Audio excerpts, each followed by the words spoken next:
We've got Hallie Jackson and Kristen Welker with us once again, and our chief political analyst, Chuck Todd. Chuck, he who has been awake the longest shall get the first question. Well, it's, you know. So let's talk about this. I mean, we were talking last night or 2 hours ago about this political realignment in this country. I mean, everything you thought you knew about politics is pretty much on its head this morning. It is, you know, I remember 4 years ago talking with a few people going, you know, Donald Trump could put together a multi-ethnic working class coalition if he didn't alienate certain voting groups. Well, that part didn't matter. He's put together the multi-ethnic working class coalition, and it's a majority of the country. It's over 50%. And the Democrats allowed themselves, essentially, they accepted the party of elites mantra, they accepted the party of suburban America, and walked away from rural America, essentially, and didn't try to get that back. And when you start to look at it, and that seems to be culturally how they've lost this group of voters. It was one thing to lose working class whites. Now they're losing working class Hispanics. And, you know, this keeps up, they'll lose working class African Americans. It's so interesting because it's not about demographics, where Democrats always are talking about demographics. That's their identity politics. That's play like this note, this note, this note. Always, it's a big always, mistake. always. And now there's a different dividing line, and it has to do with class. Working educated, college educated, not college educated. That's the dividing line. And every time we say not college educated, you know what that sounds like? Yeah, it sure does. Yeah. And that's part of it's part of this sort of disconnect between sort of elite institutions and this Trump coalition. And the conversation that elites have been having with themselves. Like right now. Yeah. That's a good one. But just to say it, that is how it is in the exit polling, and that's how they phrase it, which is why the phrase comes and this is an academic, but it's how it comes across. Yeah. And it's been weaponized. And it's been weaponized quite effectively. And I get it. I mean, you do what, you know, what you're trying to explain and what somebody hears are two different Let things. me ask you something that Sam said that surprised me, and maybe everybody knew this, but I was sleeping and woke up. Biden outperformed Harris in women this year when he ran compared to when she's running right now.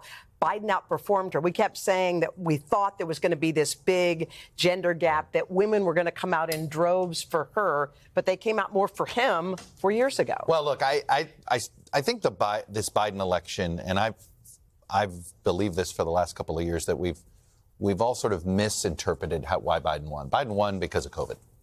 And I think there was a lot of people that ascribed a lot of other things to it. Oh, people were tired of Donald Trump, or I think some Democrats conflated January 6th, which happened after the election, right, with, and that somehow, and didn't fully appreciate that. But for COVID, Trump probably would have won re-election. They did like him on the economy. They did like what he was doing on the border. And I think ignoring those two things for as long as they did in the Biden administration, I think put them in this hole. Well, it's also interesting, too, because Biden ran kind of, first of all, as a transitional figure, so people weren't expecting that he necessarily would run for a second term. But also, he had always been something of a centrist. But, I mean, I don't think he governed that way right away. I mean, there was a sense that he was trying to do more than perhaps people had voted him into office to do. Yeah, more than people were comfortable with here. And what you saw for Kamala Harris here was this, when she took the top of the ticket, was a tack back toward the center. I heard, not to get too in the weeds on Tom Suozzi in New York and the immigration position, but he successfully was able to win a special election by tacking to the center on an issue that Republicans had owned, and clearly, based on some of the exit polls here, still do, by taking a more sort of border security, border safety position that the Harris campaign then, in many ways, adopted, right, and used that same kind of messaging when she would talk about this issue that was,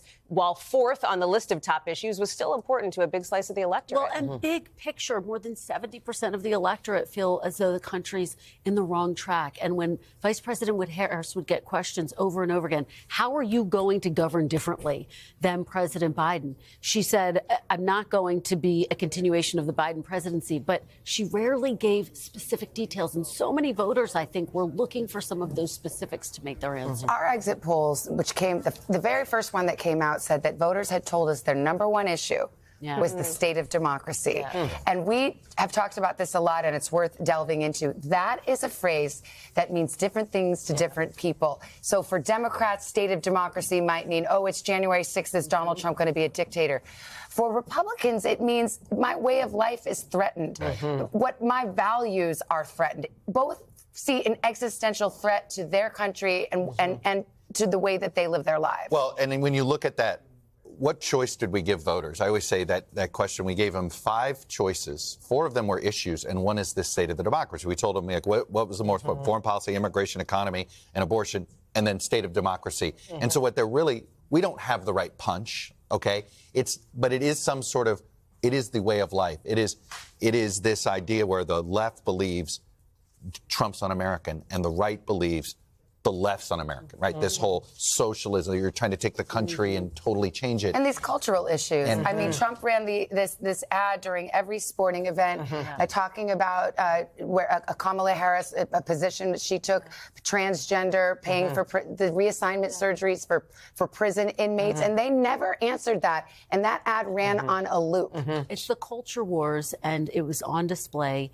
It has been effective in past elections. It was effective here. One Democratic lawmaker said, we need to have a reckoning. We need to reorient and rethink how we are connecting with voters. Chuck, the nap with your name on it, my friend. I'm ready. Thank you very much. I think so. All right. With our name I might have to pick football games for my friend, Mr. Kornheiser. But other than that, then I get to go to bed. All right, Chuck, thank you so much. All right.